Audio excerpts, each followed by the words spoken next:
Thank you for your introduction. My apologies for speaking in English again. And thank you to the organisers for what I think has been a very interesting and important conference. Thank you.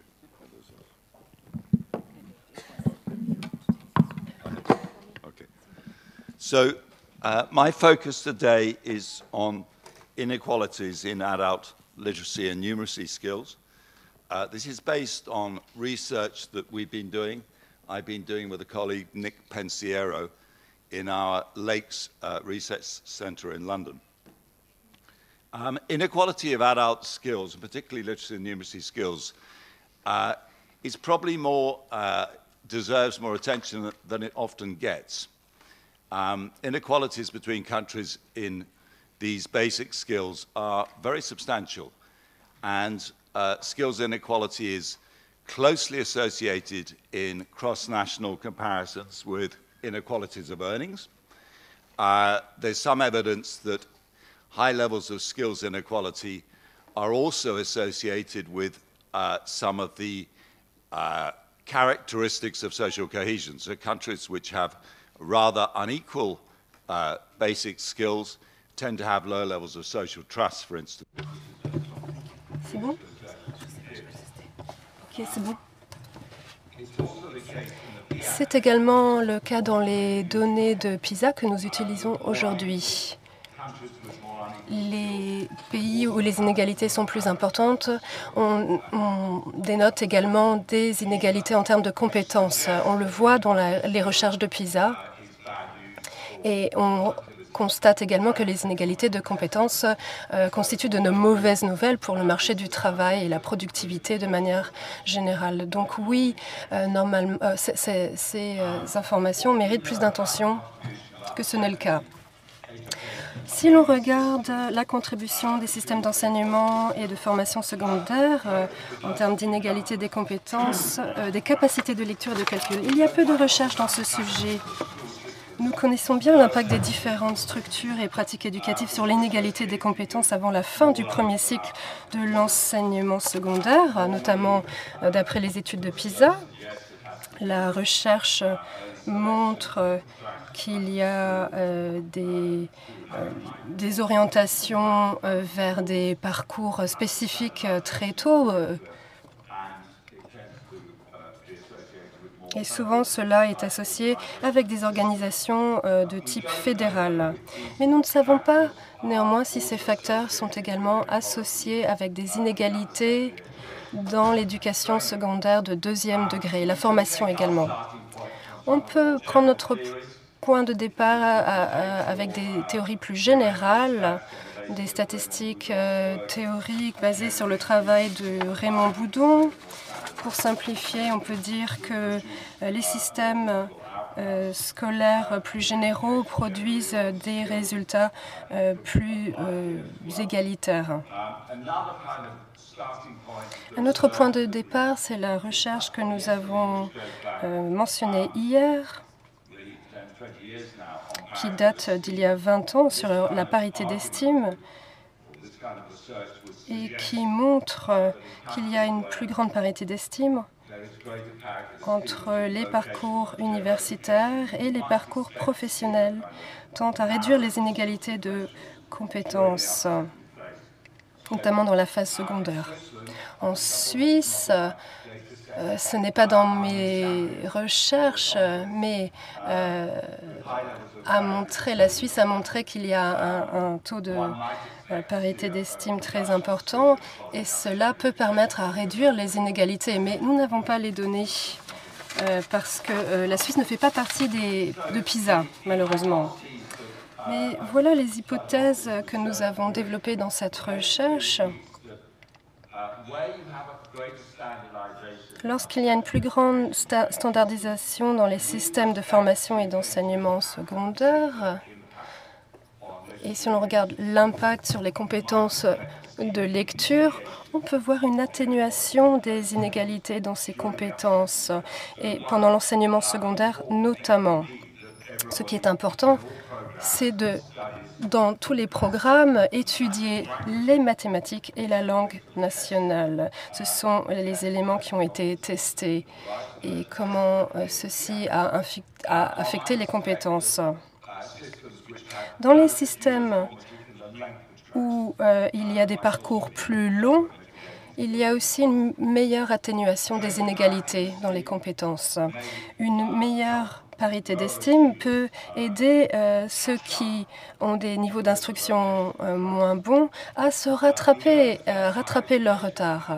L'enseignement supérieur, nous ne pensons pas que cela ait un impact important en termes d'inégalité,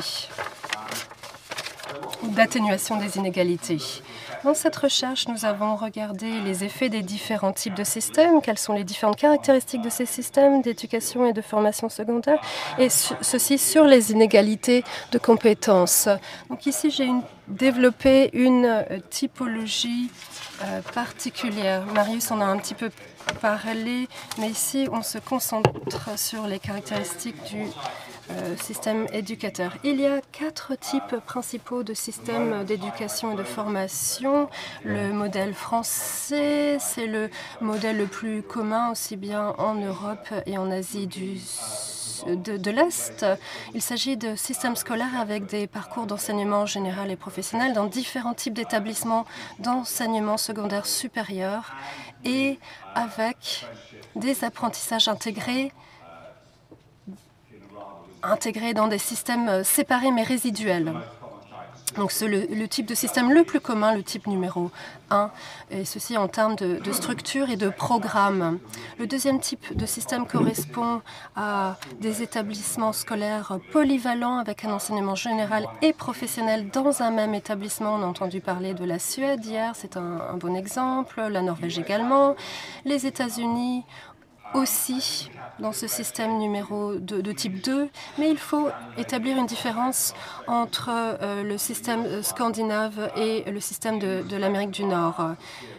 En tout cas dans notre recherche, parce qu'aux États-Unis, par exemple, il y a des lycées polyvalents, mais il y a beaucoup de différences entre ces différents lycées en termes de qualité, de financement, etc. Et ce n'est pas le cas en Suède et en Norvège. Dans une certaine mesure, ce sont deux types différents, même si l'organisation de base est similaire. Ensuite, on a le type numéro 3. Il s'agit des systèmes scolaires généraux balisés et des systèmes d'apprentissage en alternance. On en a entendu parler déjà hier. Et ensuite, nous avons ce que nous appelons des systèmes hybrides. Il s'agit principalement dans les pays anglo-saxons. C'est un type de système que l'on voit dans les pays anglo-saxons, mais aussi en Espagne. Il y a des systèmes ou des programmes d'enseignement général et professionnel. Il y a une grande diversité de programmes de qualité variable. Souvent, ils sont organisés sous forme de modules et non pas de tronc commun ou par exemple d'enseignement de maths et de langue nationale obligatoire dans tous les programmes. Le système de type 1 a la plupart du temps les mathématiques et la langue nationale en tant que matière principale obligatoire.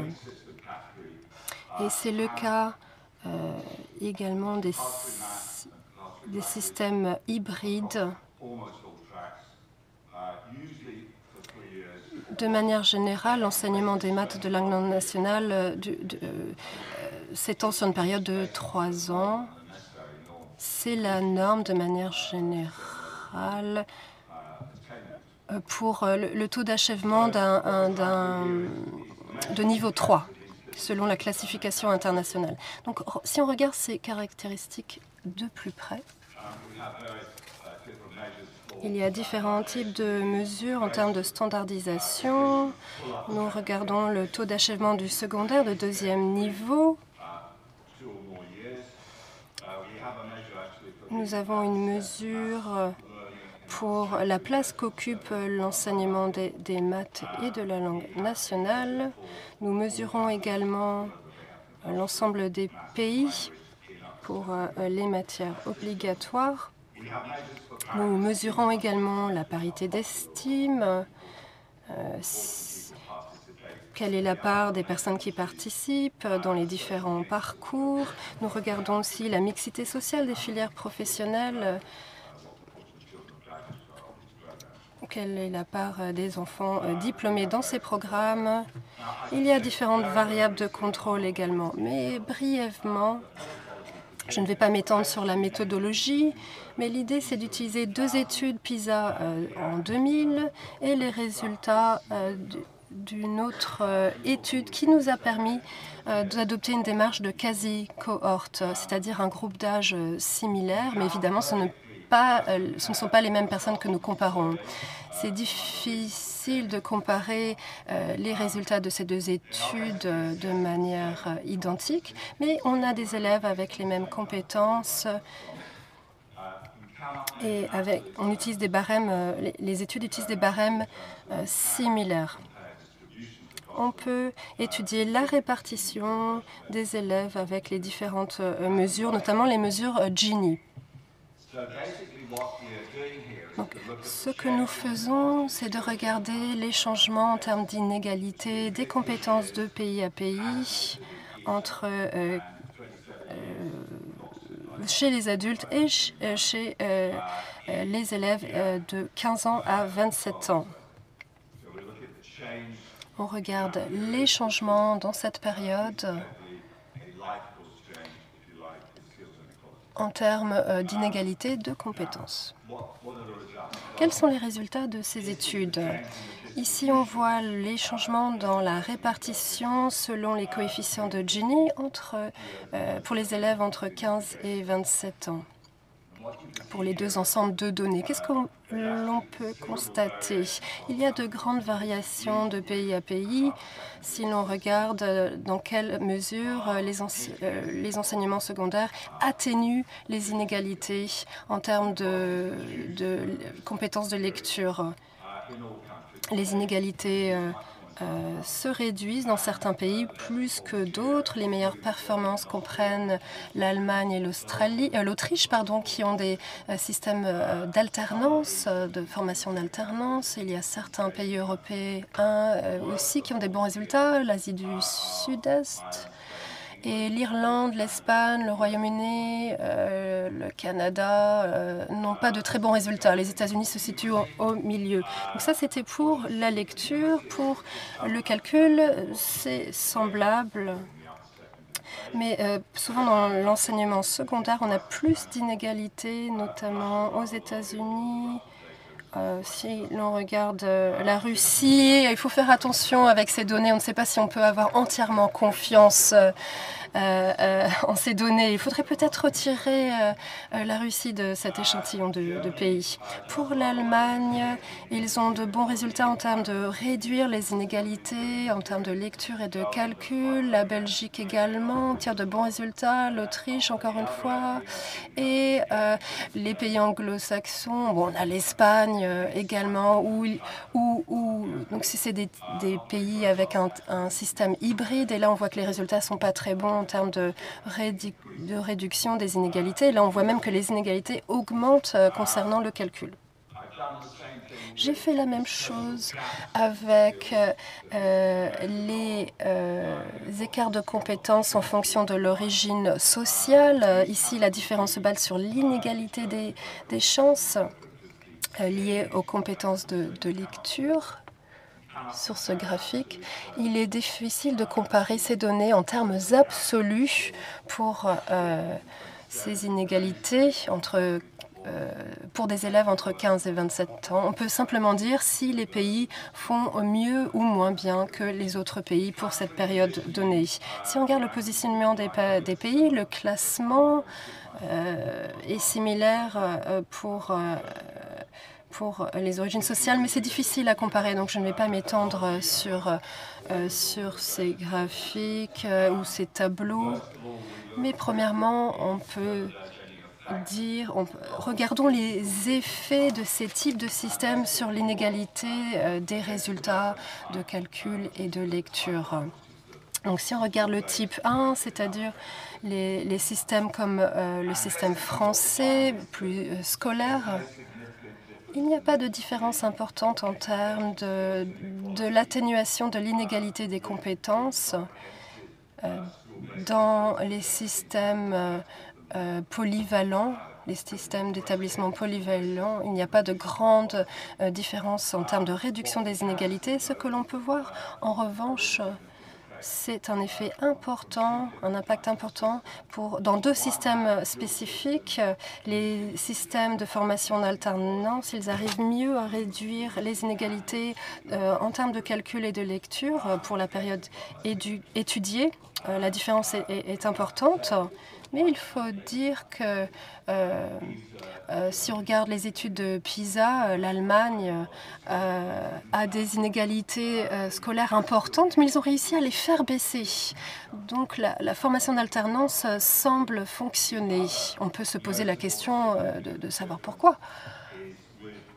Si on regarde les systèmes hybrides, il s'agit des économies libérales, avec une grande diversité de programmes et d'institutions. La qualité varie grandement.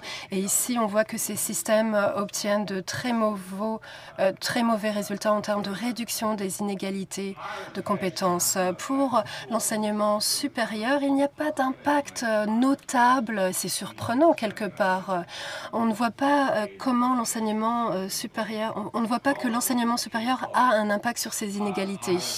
Probablement parce que l'enseignement dans l'étude PIAC ne prend pas en compte tous les niveaux d'instruction et les variations entre les différents pays en termes d'inégalité de compétences sont essentiellement liées avec le bas de l'échelle, les niveaux d'instruction faibles. Et ces élèves ne vont pas aller à l'université de toute façon. Même dans les pays comme la Corée, où on a un taux de participation dans l'enseignement supérieur très élevé. Donc je ne pense pas que l'université a un impact important sur l'inégalité des compétences. Bien sûr, à long terme, ça augmente le niveau général des compétences, mais ça n'a pas d'impact sur la réduction des inégalités. Ensuite, ici, on a un point d'achoppement. On voit que cette recherche est limitée sur quelques aspects. C'est difficile de voir l'impact sur les taux d'emploi, d'embauche. On s'imagine que là, que le taux d'emploi des élèves très qualifiés pourrait avoir un impact. Mais ce n'est pas compris dans cette étude. Je pense qu'il est plausible de dire qu'une des raisons pour lesquelles les systèmes en alternance augmentent les compétences ou l'égalité des compétences, c'est parce que ces compétences sont exercées dans un emploi, sur un lieu de travail. Et en dépit de ce que montrent les statistiques, je pense que le fait d'être employé permet d'améliorer les compétences en termes de lecture et de calcul, même si l'on ne les utilise pas directement. Ce que l'on peut constater, ça peut paraître très évident, mais quelles sont les caractéristiques qui sont associées principalement à la diminution des inégalités de compétences dans les systèmes d'enseignement secondaire supérieur? Eh bien, il s'agit principalement de la standardisation des programmes scolaires. Les facteurs les plus importants semblent être là où les pays ont des taux d'achèvement élevés pour le système secondaire supérieur de niveau 2 ou 3, ou 3 et au-delà de niveau 3. Là, on voit ces inégalités se réduire. Là où les pays ont un enseignement obligatoire des mathématiques et de la langue nationale dans tous les programmes, on voit que c'est très fortement corrélé à la réduction des inégalités de compétences. L'enseignement des mathématiques est également fortement associé à ça. En résumé, plus les maths sont enseignées à long terme, plus les inégalités se réduisent. Une autre théorie avancée dans cette recherche démontre que dans certains pays où il y a une plus grande parité d'estime, eh bien, ça a un impact sur la réduction des inégalités. Mais cela concerne principalement les compétences de lecture. Et là, on a plus d'hybridation dans les parcours généraux et professionnels. Oui, on a un impact sur la réduction de ces inégalités. Et la prévalence du nombre de personnes qui sont impliquées dans ces formations professionnelles sont également associées à la réduction des inégalités de compétences en lecture et calcul. Une dernière chose à dire, et je vais être bref. Je n'ai pas les données à portée de main. En revanche, je peux dire que nos dernières recherches montrent qu'en termes de niveau moyen de compétences par rapport aux pays où il y a une grande part d'élèves dans des formations professionnelles, ceci améliore les moyennes de calcul et de lecture par rapport aux autres pays. Mais ce sont des mesures relatives, ce ne sont pas des comparaisons avec des chiffres absolus. Merci beaucoup de votre attention.